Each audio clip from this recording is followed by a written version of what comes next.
I'm Ron, 27 years old, a software developer from Boston, who once thought family meant unconditional support. Growing up, we were close-knit until my parents demanded I pay my brother Tyler's $3,000 credit card debt. When I refused, they insisted I give him my car instead. Standing my ground cost me my home when they kicked me out, calling me selfish. After a year of silence, my phone rang with a call I never expected. Before I tell you how my life fell apart and what happened when my parents finally called me a year later, let me know where you're watching from in the comments, and subscribe to hear more stories like mine.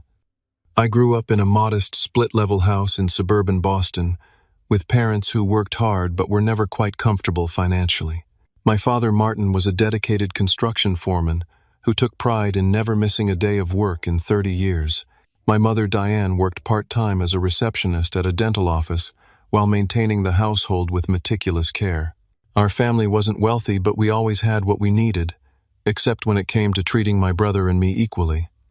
Tyler, my older brother, by 3 years, was always the golden child. Even from my earliest memories, I could see the pattern of favoritism, though I didn't have the words for it then. When Tyler broke Mom's favorite vase playing ball in the house, it was dismissed as boys being boys. When I accidentally spilled juice on the carpet a week later, I was grounded for carelessness. These small inequities built up over the years, creating an unspoken hierarchy in our family dynamics. Tyler had the advantage of charisma. He could charm anyone with his easy smile and quick jokes. Teachers, relatives, even strangers would comment on how personable he was while describing me as the quiet one.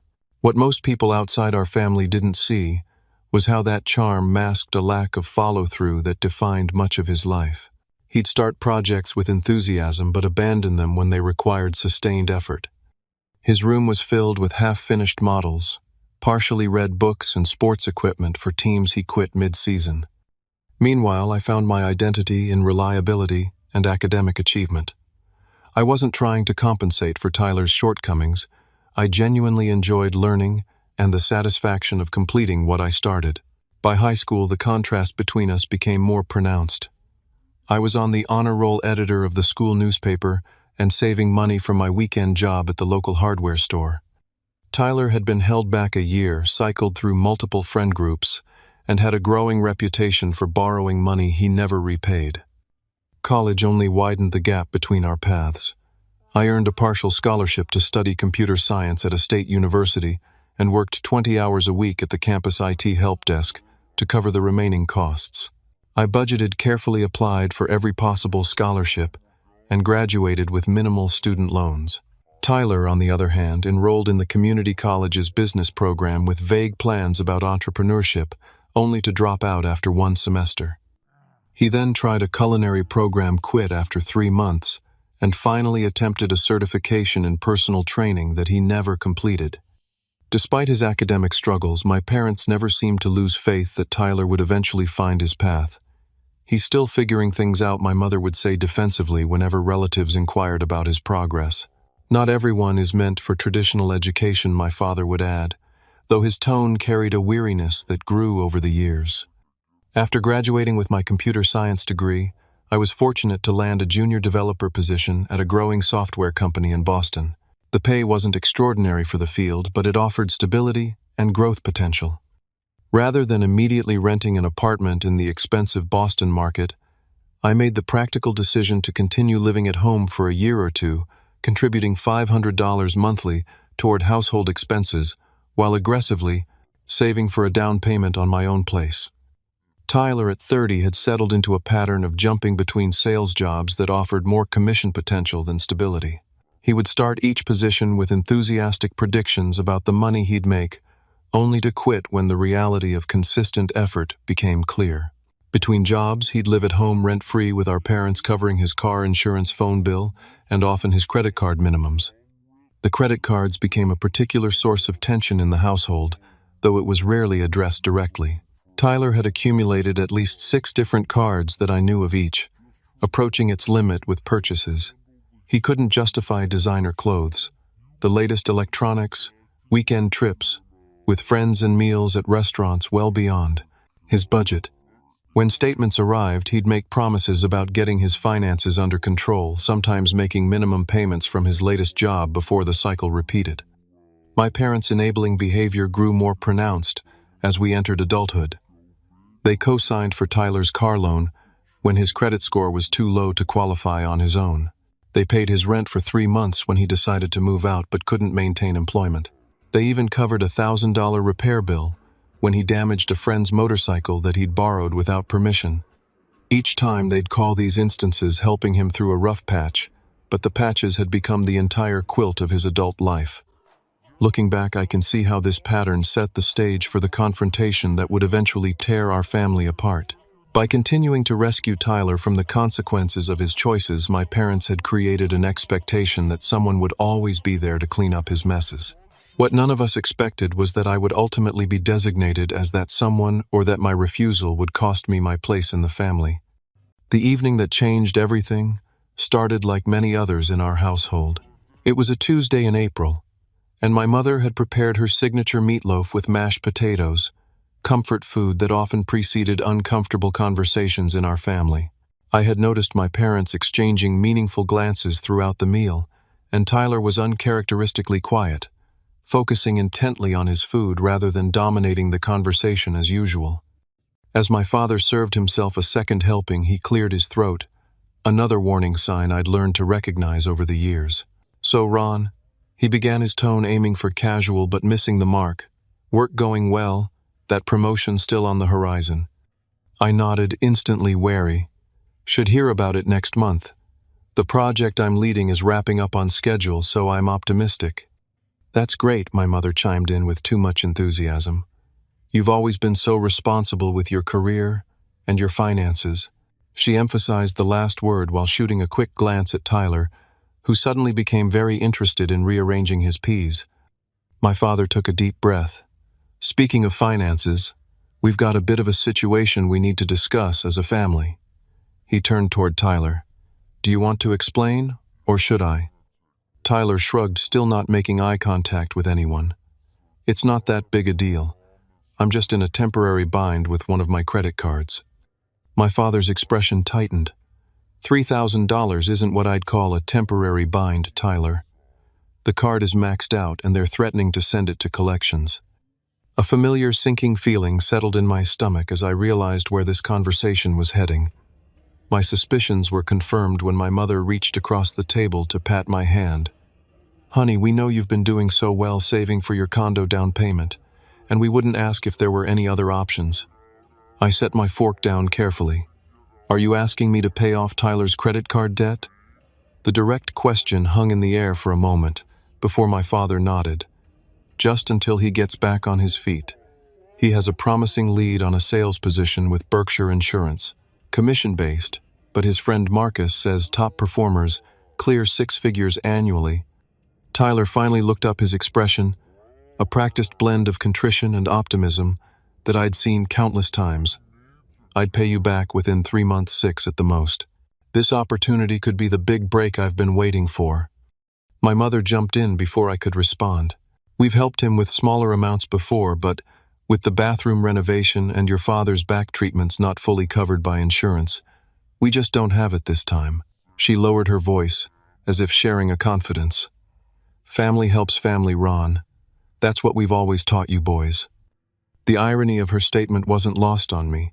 Yes, family helps family, but in our household that help had always flowed in one direction, toward Tyler. As the reality of their request sank in, I felt a complex mix of emotions brewing: disbelief that they would actually ask this of me, anger at the unfairness, and beneath it all, a deep hurt that they viewed my financial responsibility as a resource to be tapped for Tyler's irresponsibility.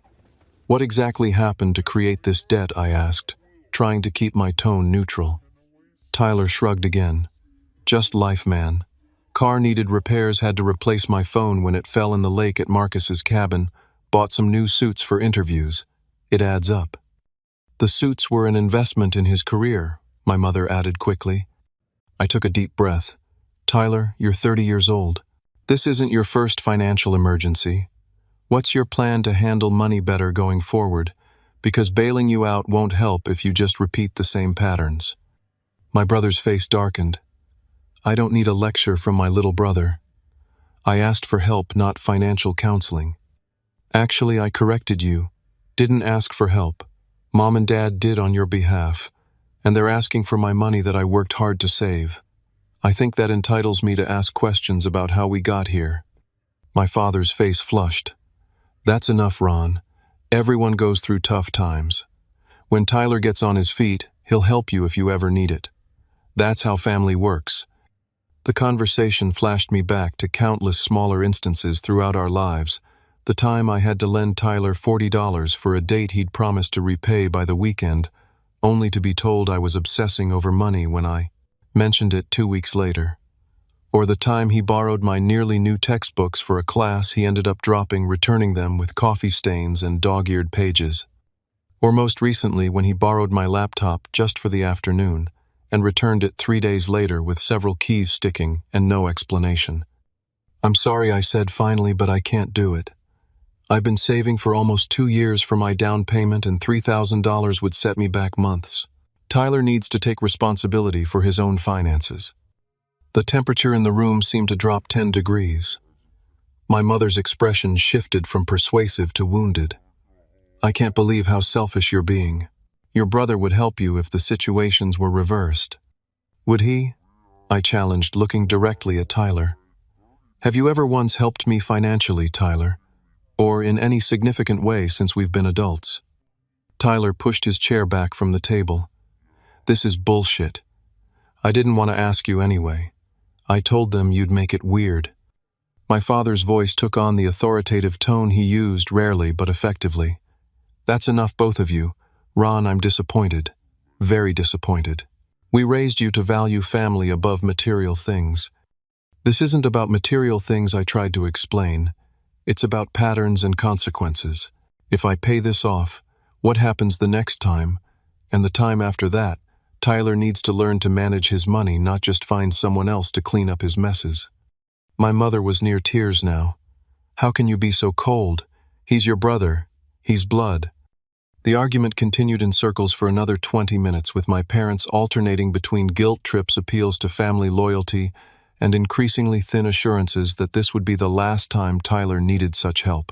By the time I retreated to my room, the atmosphere in the house was thick with tension and unspoken resentments. The days that followed were excruciating. My mother adopted a martyred silence around me, sighing heavily whenever our paths crossed. My father was more direct in his disappointment, making pointed comments about modern values and looking out for number one. Tyler oscillated between avoiding me completely and making passive-aggressive remarks when we were forced to interact. I tried to maintain my normal routine, leaving for work early and sometimes stopping for coffee after my shift to delay my return home. I hoped the tension would gradually dissipate, as it had after previous family disagreements. But instead, it seemed to intensify with each passing day. What I didn't realize was that this conflict was merely the opening act in a family drama that was about to escalate beyond anything I could have imagined. For nearly a week after the credit card confrontation, I walked on eggshells around the house. I made sincere efforts to maintain peace while still standing firm on my decision. I offered to help Tyler create a budget and suggested he look into credit counseling services offered for free through our local community center. These attempts at compromise were met with eye rolls from Tyler and dismissive remarks from my mother about how I just didn't understand the pressures my brother was under. My car became my sanctuary during this period of household tension. It wasn't anything fancy, a 5-year-old Subaru Impreza I'd purchased used with 70,000 miles on it. But it was reliable good in Boston winters, and most importantly, it was the first major purchase I'd made entirely on my own. I'd saved for the down payment while in college, researched extensively before buying, and faithfully made every payment for 3 years until I owned it outright. That car represented financial independence to me, tangible proof that planning and persistence paid off. Tyler, meanwhile, drove a newer Ford Mustang with custom rims and a premium sound system, a car well beyond his budget that he'd bought on impulse during a brief period of financial stability 2 years earlier. The payments strained his inconsistent income, and he frequently complained about insurance and maintenance costs. I had kept my opinions to myself when he purchased it, despite knowing it was a financial time bomb. That bomb finally detonated on a rainy Thursday evening when Tyler came home cursing and slamming doors. His Mustang had broken down on the highway, and the initial diagnosis from the tow truck driver was grim major transmission failure, likely costing thousands to repair. This mechanical disaster couldn't have come at a worse time with Tyler between jobs and his credit already maxed out. Over dinner that night, my father announced he needed to speak with everyone about the transportation situation after we finished eating. My stomach tightened with apprehension as we moved to the living room for this impromptu family meeting. As you know, my father began Tyler's car needs major repairs that aren't financially feasible right now. He has several promising job interviews lined up, but he needs reliable transportation to get to them. My mother nodded along her expression, already set in the sympathetic concern she reserved exclusively for Tyler's problems. We've looked at rental options, but without income or available credit, that's not possible either. I had a sinking feeling about where this conversation was heading, but I wasn't prepared for how directly they would approach it. "Ron," my father said, fixing me with a serious look, "we think the most practical solution is for you to let Tyler use your Subaru until he's back on his feet. You can take the bus to work. There's a stop just 2 blocks away." The request hit me like a physical blow. You want me to give Tyler my car, the car I paid for myself. Not give, my mother corrected quickly. Just share until he sorts out his situation. You've always been so good at the bus schedules anyway, and it's better for the environment. Tyler sat slumped in the armchair, affecting an air of detachment, as if the conversation didn't revolve around him, but I caught the entitled expectation in his expression. His job interviews are all over the metro area, transportation. Tyler finally spoke up. "If you don't want to help, just say so. Don't act like you're better than me because you drive a boring car and work a boring job." The conversation descended rapidly from there. My suggestions for reasonable alternatives were systematically rejected. "Could you help Tyler find an affordable used car? Something basic just for transportation," I offered. "He needs something reliable for the professional image at his interviews," my mother countered. "What about carpooling with Marcus, since they're friends and live nearby?" "Marcus works night shifts now," Tyler dismissed. "I could drive Tyler to his interviews if he schedules them around my work hours." "He can't control when companies want to interview him," my father said, impatiently. It became increasingly clear that they had already decided the only acceptable solution was my car in Tyler's possession. When I stood firm in my refusal, the familiar accusations began. "You've always been selfish with your things," my mother said, referencing childhood conflicts that had little relevance to our adult situation. "I never thought I'd raise a son who wouldn't help his own brother," my father added with deliberate disappointment in his voice. "This is why I don't count on you for anything," Tyler muttered. "You're not a team player, never have been." By the end of the evening, no resolution had been reached except a deeper entrenchment of positions and a household atmosphere that had deteriorated from tense to nearly unbearable. My parents avoided eye contact at breakfast the next morning. Tyler made a show of looking up bus routes to his interviews, sighing dramatically, and commenting on how many transfers would be required. The car issue created a new level of strain in our daily interactions. I began parking on the street rather than in our driveway after finding Tyler sitting in my car one evening just checking out the features. I started keeping my keys with me at all times after noticing they weren't where I'd left them on the kitchen counter. The home that had once been my safe place now felt like hostile territory where I constantly needed to be on guard. What hurt most during this period wasn't just the unreasonable demands, but the realization of how conditional my family's affection truly was. The warmth and approval I'd worked so hard for throughout my life could apparently be withdrawn the moment I refused to sacrifice my own well-being for Tyler's benefit. This revelation was painful but ultimately clarifying, illuminating patterns of dysfunction I'd normalized for years, but could no longer unsee. As the week progressed, I sensed that we were approaching a breaking point.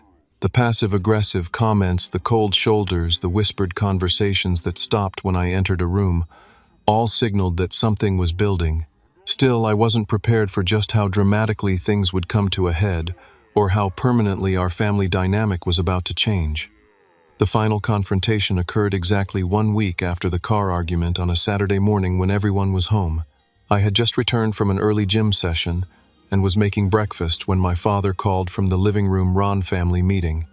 Now, his tone left no room for negotiation. I turned off the stove and joined my parents and Tyler in the living room, where they were already seated and waiting, their expressions grim and determined. The atmosphere felt different this time, not just tense but resolute, as if a decision had already been made. My father wasted no time getting to the point. Your mother and I have been talking, and we've reached the end of our patience with this situation. The constant tension in this house is affecting everyone's well-being. My mother sat with hands tightly clasped, nodding along with his words. Tyler lounged in the armchair with an expression that fluctuated between feigned disinterest and poorly concealed satisfaction. We've raised you both to understand that family comes first, my father continued. We support each other, especially in times of need. Tyler is facing a critical point in his life right now.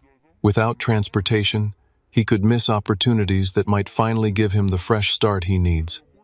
I opened my mouth to respond, but he held up his hand to silence me. Let me finish. We've thought about this carefully, and we've come to a decision. Either you help your brother in his time of need, whether that's with the credit card debt or by sharing your car, or you need to find somewhere else to live. The ultimatum hung in the air like a physical presence. Despite the mounting tensions of the past weeks, I hadn't imagined it would come to this. My own parents were threatening to kick me out for refusing to enable my brother's irresponsibility. Are you serious? I finally managed. You're choosing Tyler's convenience over having me in your home. My mother's voice quavered with emotion, but her words were firm. We're choosing family values, Ron. We're choosing the son who understands what it means to be part of this family. What about my values? I countered, a new clarity emerging through my shock. What about my belief that helping someone means encouraging responsibility, not perpetuating dependence? Doesn't that count for anything? Don't try to justify selfishness with fancy words, Tyler interjected. You have the means to help but choose not to. It's that simple. In that moment, something crystallized within me, a recognition of the toxic dynamic I'd been part of for years. I had spent my entire life seeking approval by being the responsible one, the achiever, the son they could count on. But that role only held value when it directly benefited them or solved problems Tyler had created.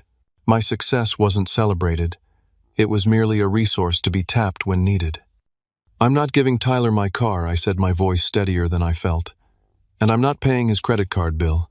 Those aren't reasonable requests. And the fact that you're threatening to kick me out for refusing shows just how distorted our family relationship has become. My father stood up, his face flushed with anger. Then you've made your choice. I want you out by tomorrow evening. Despite anticipating this response, hearing it spoken aloud hit me with unexpected force. You're actually doing this. You're throwing your son out because he won't give up his car. We're asking you to leave because you've demonstrated you don't share our values, my mother said, tears now streaming down her face. This isn't just about the car. It's about your unwillingness to help family in need. This is manipulative, and you know it, I responded, my own emotions threatening to overwhelm me. Tyler isn't in need. He's in a situation of his own making again. And your solution isn't to help him develop better habits, but to punish me for not cleaning up his mess. Always the judgment, Tyler muttered. Always thinking you're better than everyone. I looked at each of them in turn, my father standing rigid with self-righteous anger, my mother weeping but unyielding, and Tyler, whose expression betrayed a satisfaction at seeing me finally face consequences for standing up to the family system. Fine, I said finally. If that's your decision, I'll be gone by tomorrow. The reality of what had just happened didn't fully register as I walked upstairs to my room. A strange calm descended as I pulled out my suitcases and began the surreal process of deciding what possessions were essential enough to take and what would have to be left behind. Clothes, laptop, important documents, my professional books and certifications, the photo album from my college graduation, one happy family moment I had treasured now tainted by our current reality. As I packed, no one came to check on me or reconsider the ultimatum. I heard my parents and Tyler talking in low voices downstairs, occasional laughs, punctuating their conversation, as if a great tension had been relieved by my impending departure. The casual return to normalcy in their interactions while my life was being uprooted struck me as particularly cruel. By evening, I had filled my car with the essentials and arranged the rest of my belongings neatly in my room. I found my parents in the kitchen and handed them my house key. "I'll come back for the rest of my things once I have a permanent place," I said, struggling to keep my voice even. My mother looked as if she might say something conciliatory, but my father spoke first. "That would be best. Let us know when, and we'll make sure someone's home." The clinical nature of his response confirmed that there would be no last-minute change of heart, no recognition of the extreme nature of their actions. I nodded, not trusting myself to speak further, and walked out to my car, the very possession that had become the symbol of this family fracture. Sitting in the driver's seat, key in the ignition, I was overwhelmed by a wave of emotion so intense I couldn't immediately start the engine. Betrayal cut deepest, the realization that the people who should provide unconditional love had instead placed conditions I couldn't possibly accept. Beneath that was fear about my immediate future, anger at the injustice, and a profound sadness for what our family had become. I had $5,000 in savings, money that had been earmarked for my eventual down payment, but would now have to serve as an emergency fund. I had a stable job but no immediate housing prospects in Boston's expensive rental market. I had colleagues I was friendly with, but no close friends I felt comfortable asking for significant help. As twilight descended over the only neighborhood I'd ever called home, I finally started the car. With no clear destination in mind, I pulled away from the curb, watching the house recede in my rearview mirror. Suddenly a stranger's home rather than my own. Whatever came next, I knew with absolute certainty that life would never be the same again. That first night was the hardest. After driving aimlessly for an hour, reality set in. I needed a place to sleep. Hotels in Boston were far too expensive for anything beyond a night or two, which would quickly deplete my savings. In desperation, I called Justin, a coworker I occasionally had lunch with, and awkwardly explained my situation. "My parents kicked me out over a family disagreement," I said, trying to maintain dignity while asking for help. "I just need somewhere to crash for a night or two until I figure things out." Justin's response surprised me. "Dude, that's rough. My couch is yours for as long as you need it. I'm having a beer with some friends, but I'll text you the address and door code. Make yourself at home." His casual kindness brought me to the verge of tears. I had spent years believing that family was supposed to be your ultimate support system, yet here was someone I barely knew outside of work, offering help without hesitation. Justin's apartment was a small one-bedroom in Somerville, with a living room barely big enough for a sofa, television, and coffee table. But that cramped couch felt like luxury compared to the alternative. That night, staring at an unfamiliar ceiling in the dim glow of streetlights filtering through thin curtains, the full weight of my situation crashed down on me. I had lost my home, my family relationships, and the foundation I had built my life upon, all because I refused to sacrifice my financial stability for my brother's irresponsibility. The next morning I woke early and made coffee, determined not to be a burden on my host. When Justin emerged from his bedroom, I expressed my gratitude and assured him I'd be actively looking for housing. "No rush," he said, pouring himself coffee. "Been there myself a few years back. Parents didn't agree with my career choices. Sometimes family is tough." His matter-of-fact acceptance of my situation without judgment was exactly what I needed. Monday morning brought the challenge of maintaining professionalism at work, while my personal life was in chaos. I set up email alerts for apartment listings during lunch and began the discouraging process of apartment hunting in one of America's most expensive rental markets. Each listing seemed to require impossible combinations: affordable but dangerous neighborhoods, reasonable rent but 2-hour commutes, or decent locations with roommate requirements. I couldn't meet on short notice. By Wednesday, Justin had introduced me to his friend network, who treated me like a longtime acquaintance rather than an imposition. Rachel, a graphic designer in the group, offered particular support. My brother got kicked out for being gay when we were teenagers. She shared quietly during a group dinner.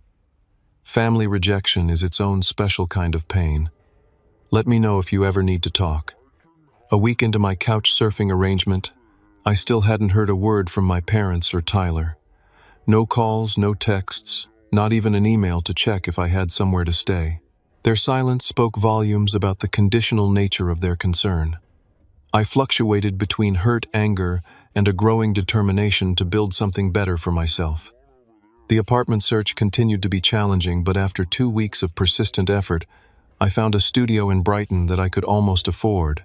It was small, barely 400 square feet, but clean with a functioning kitchenette and its own bathroom. The rent would take nearly half my monthly income, leaving little for savings, but it offered the independence I desperately needed. "You're going to need furniture," Rachel pointed out after I signed the lease. The next day she showed moving into my tiny studio was simultaneously depressing and liberating.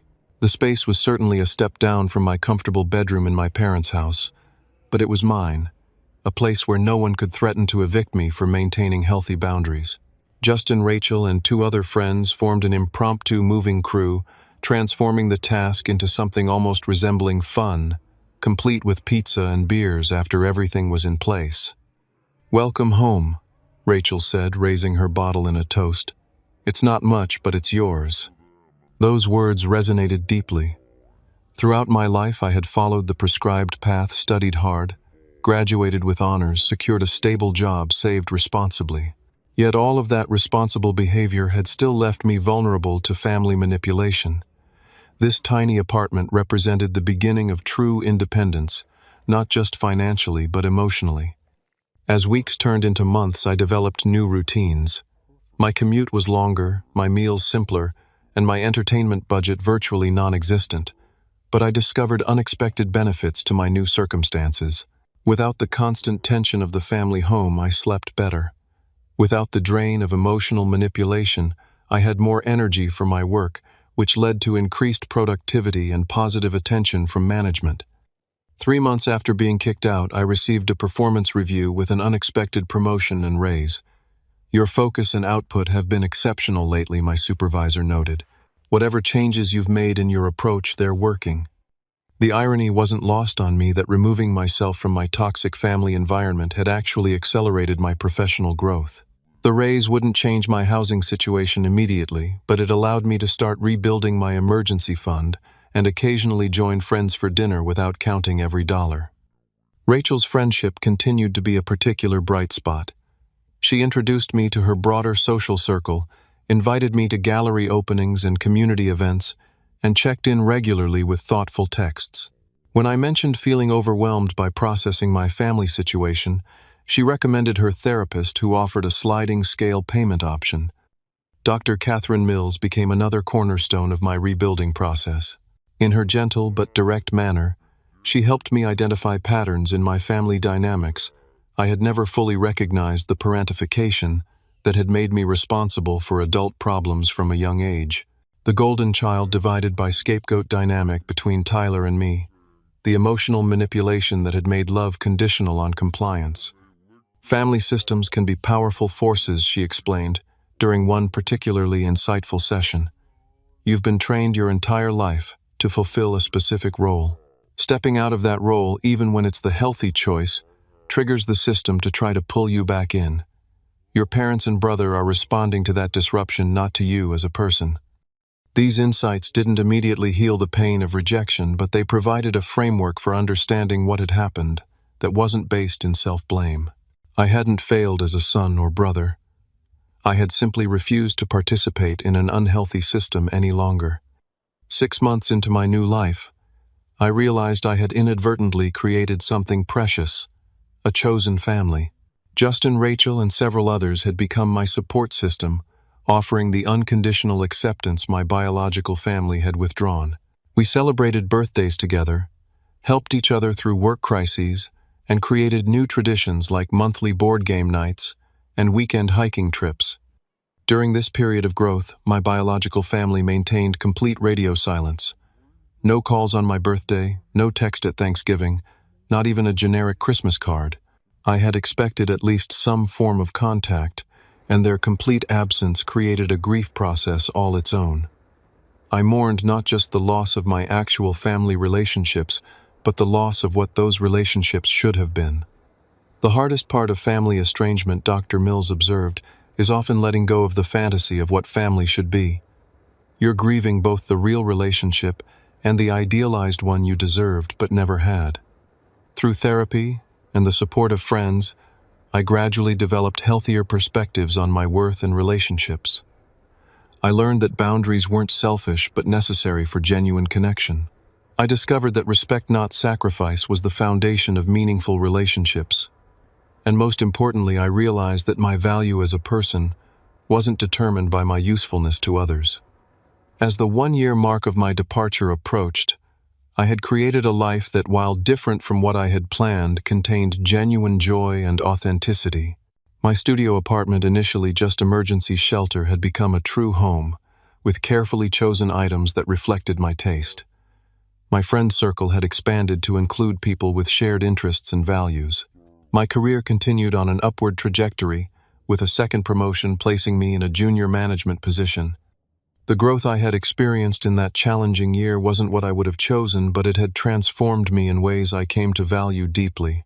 I had discovered resilience I didn't know I possessed, developed relationships based on mutual respect rather than obligation, and built a life that honored my own needs without sacrificing care for others.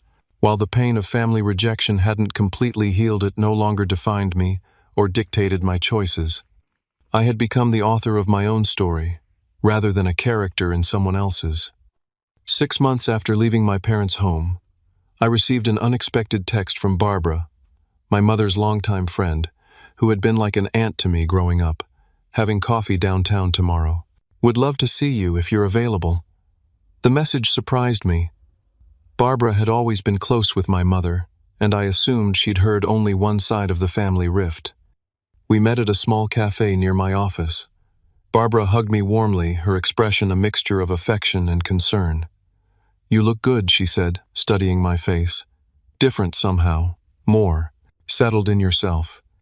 Over cappuccinos, she gradually revealed the real purpose behind her outreach. Tyler had lost his job 3 months after I left.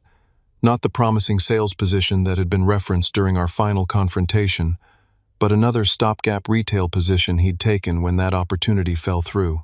According to Barbara, he had shown up late repeatedly, then called in sick for 3 consecutive shifts when a friend had spare tickets to a music festival.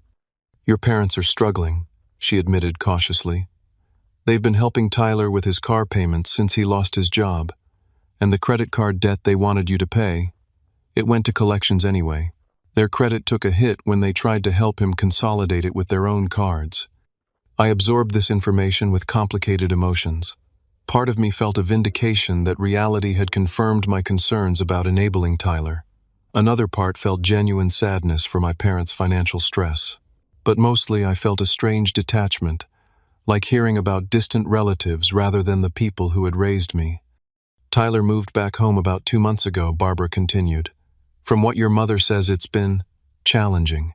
He stays out late, sleeps until noon, and gets defensive whenever they ask about his job search. Your father and he had a significant argument last week when your dad suggested he look into trade school programs. I'm sorry they're having a hard time," I said sincerely, "but I'm not sure why you're telling me this." Barbara sighed, lines of concern evident around her eyes. "Your mother would never admit this, but I think they're beginning to see the pattern more clearly now that you're not there. You were always the buffer, Ron, the responsible one who balanced out the family dynamic. Without you, the problems with Tyler are harder to ignore or explain away." She hesitated before adding, "Your mother asked about you last week. Not directly, she's still too proud for that, but she wanted to know if I had heard how you were doing. I think she regrets how things happened, even if she can't say it yet." This revelation stirred unexpected emotions. I had imagined my parents completely unmoved by my absence, continuing to focus exclusively on Tyler's needs. The thought that they might be questioning their decisions gave me pause, but not enough to break my firm boundary against re-engaging with their dysfunction. "I appreciate you telling me this, Barbara. I really do. But I'm not in a place where I can get involved in their situation right now. I've finally created some stability for myself." Barbara nodded understanding, evident in her expression. "I'm not suggesting you should rescue them. I just thought you deserved to know. And for what it's worth, I think you made the right choice standing your ground. It was long overdue." In the weeks following our coffee meeting, I processed this new information with Dr. Mills's help. "It's natural to feel conflicted," she assured me. "You can simultaneously feel concern for their struggles while maintaining the boundaries that protect your well-being." Meanwhile, my personal life continued to evolve in positive directions. My friendship with Rachel had gradually developed into something deeper. We shared similar values around financial responsibility, communication, and mutual support, creating a relationship foundation unlike anything I had experienced before. "What I love about us," Rachel said one evening as we cooked dinner in my tiny kitchen, "is that we're a team without keeping score. Neither of us is always giving or always taking. There's a balance." Her observation highlighted exactly what had been missing in my family relationships. In my parents' home, Tyler had been perpetually taking while I was expected to give, creating an imbalance that was ultimately unsustainable. With Rachel, I was experiencing for the first time what healthy reciprocity felt like. 9 months after leaving home, I received a second update from Barbara. This time, the news was more concerning. My father had experienced a minor heart attack, stress-related according to his doctors. He was stable and recovering, but the incident had thrown the family into both emotional and financial turmoil. Between medical bills and Tyler's continued unemployment, my parents were considering a second mortgage on their home. "I'm not telling you this to make you feel responsible," Barbara assured me, "but I thought you should know about your father's health situation."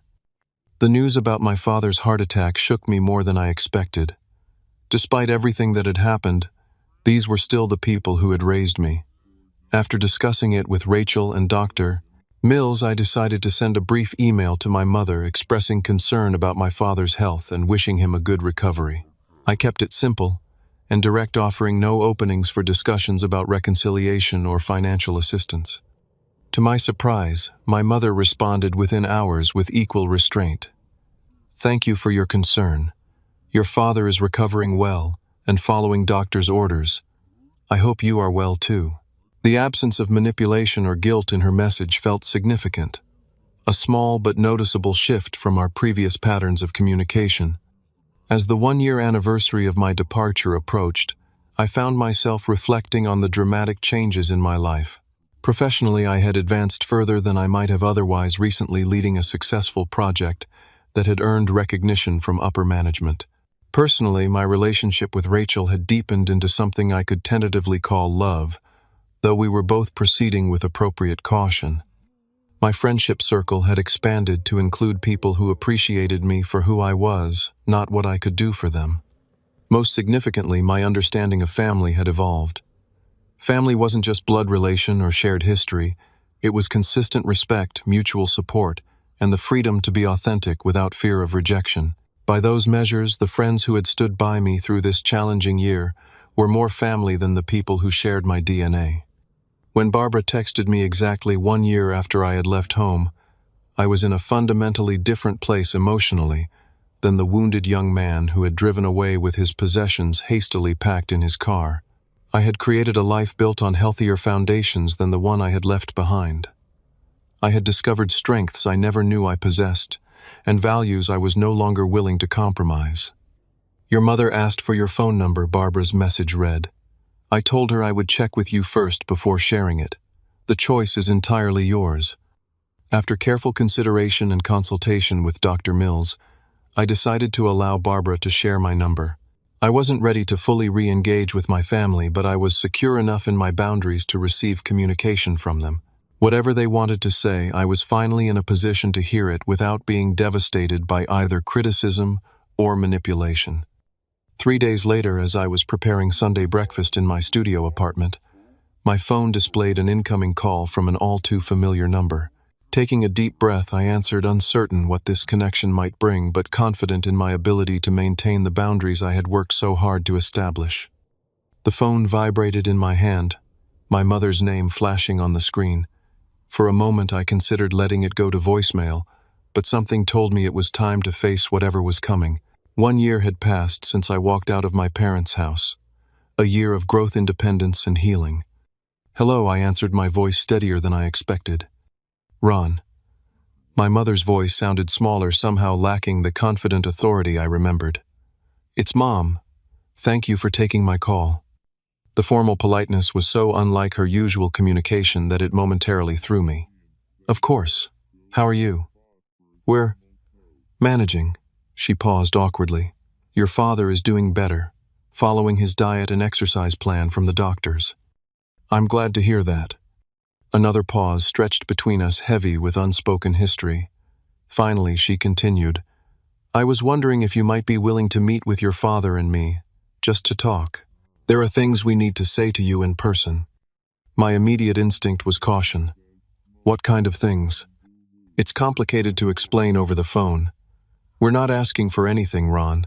We just want to see you and talk. Perhaps coffee somewhere. Neutral territory." The phrasing, "neutral territory," suggested they understood at least some of the damage that had been done. After confirming they weren't expecting me to bring Tyler or address his needs, I cautiously agreed to meet them at a cafe halfway between my apartment and their house the following Saturday afternoon. When I told Rachel about the planned meeting, her concern was immediate. "Are you sure you're ready for this? You don't owe them your time." "I know," I assured her, "but I think I need this for me, not for them. To face them from a position of strength rather than vulnerability, to show myself how much has changed."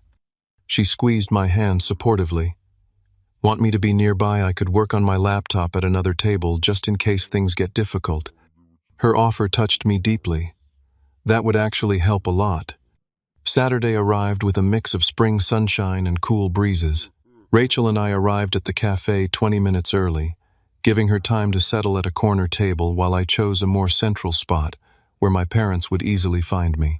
My stomach knotted with anxiety, but my resolve remained firm. Whatever happened today, I would maintain the boundaries I had worked so hard to establish. When my parents walked through the door, I was struck by how much they had aged in just 1 year. My father looked thinner with new lines etched around his eyes. My mother's hair showed more gray, and her typically perfect posture seemed slightly stooped. They spotted me immediately, but approached with hesitant steps rather than the confident stride I remembered. "Ron," my father said, his voice carrying a warmth I hadn't heard in our final interactions. "Thank you for meeting us." We exchanged awkward greetings before ordering coffee. As we waited for our drinks, my mother nervously rearranged the sugar packets while my father cleared his throat several times. Their discomfort was palpable, so unlike their usual position of parental authority. "How have you been?" my mother finally asked. "You look well." "I am well," I confirmed. "Work is good. I've been promoted twice. I have my own place, small but it's mine.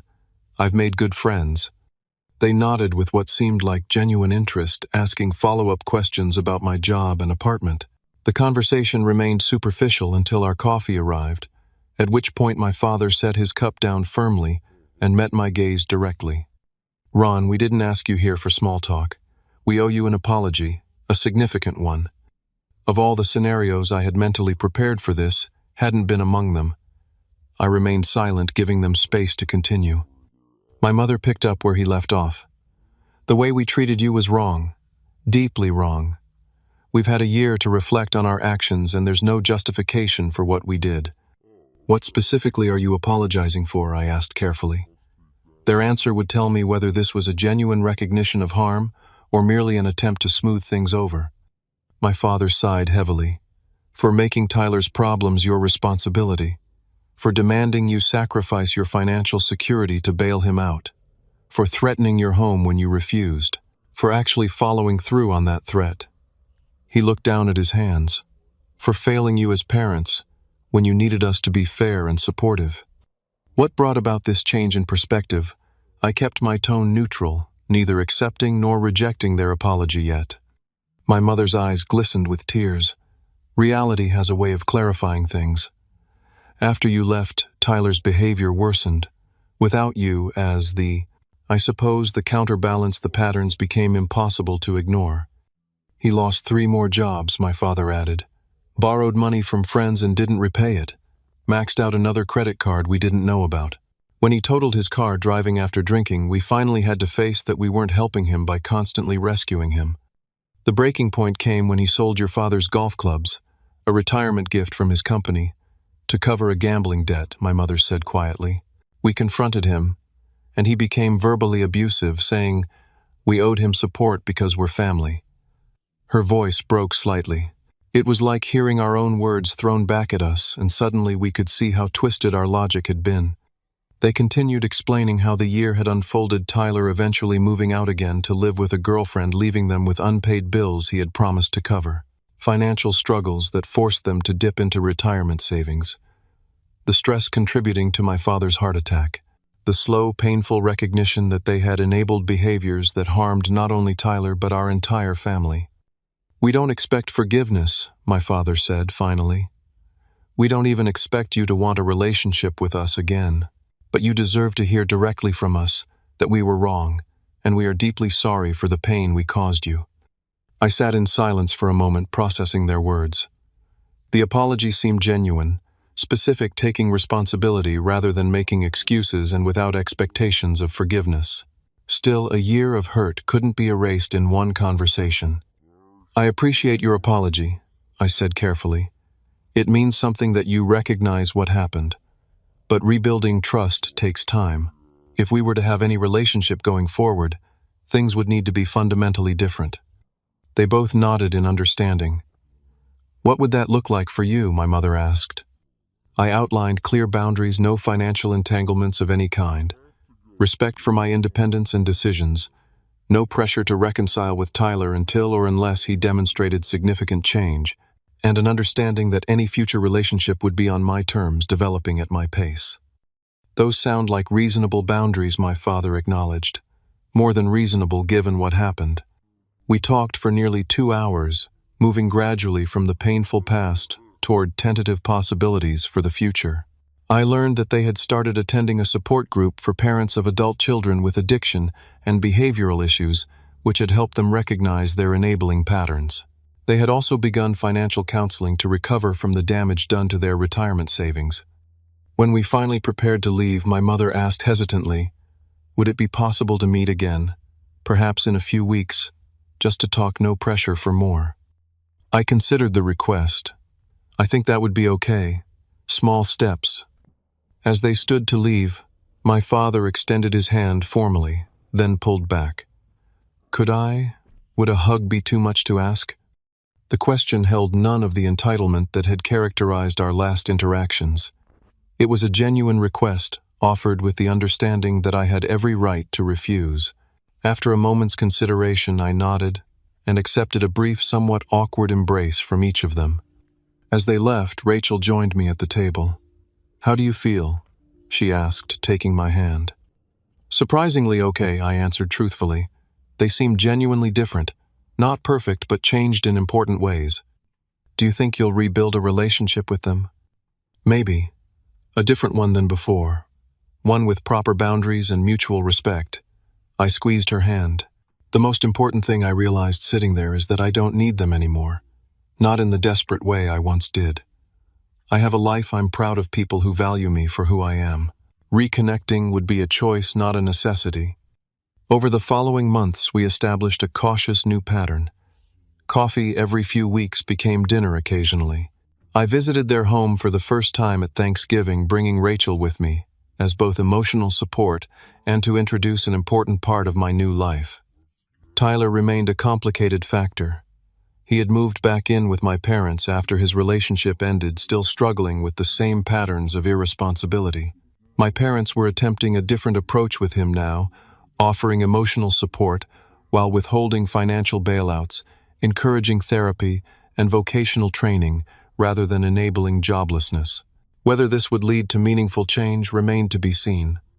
My relationship with Tyler himself remained distant. During my occasional visits, our interactions were civil but superficial. The bond of brotherhood had been too severely damaged for easy repair, and unlike my parents, Tyler showed little recognition of his role in what had happened or desire to make amends. I maintained firm boundaries with him, making it clear that any future relationship would depend on his choices and behavior. 6 months after our cafe reconciliation, My life had found a new equilibrium. Rachel and I had moved in together, combining our resources to rent a comfortable one-bedroom apartment. My career continued to advance with responsibilities that challenged and engaged me. The friends who had supported me during my darkest times remained central to my life, creating a chosen family that supplemented my cautiously reconstructed relationship with my parents. The journey from being kicked out to rebuilding on my own terms had taught me lessons I never expected to learn at 27. I discovered the difference between sacrifice and support. One depletes while the other strengthens. I learned that true family, whether biological or chosen, respects boundaries rather than punishing them. Most importantly, I realized that sometimes the most loving thing we can do for others is to refuse to participate in their self-destruction, even when that refusal comes at great personal cost. Standing firm on my principles had cost me my home and family temporarily, but ultimately led to something more valuable, a life built on authentic relationships, mutual respect, and the quiet confidence that comes from knowing your own worth. The painful year of separation had transformed all of us in ways that might not have been possible, otherwise creating space for healthier connections than what came before.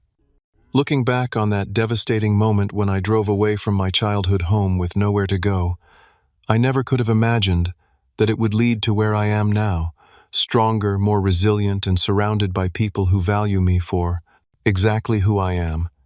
Sometimes it seems you have to lose what you thought you needed to discover what you truly deserve.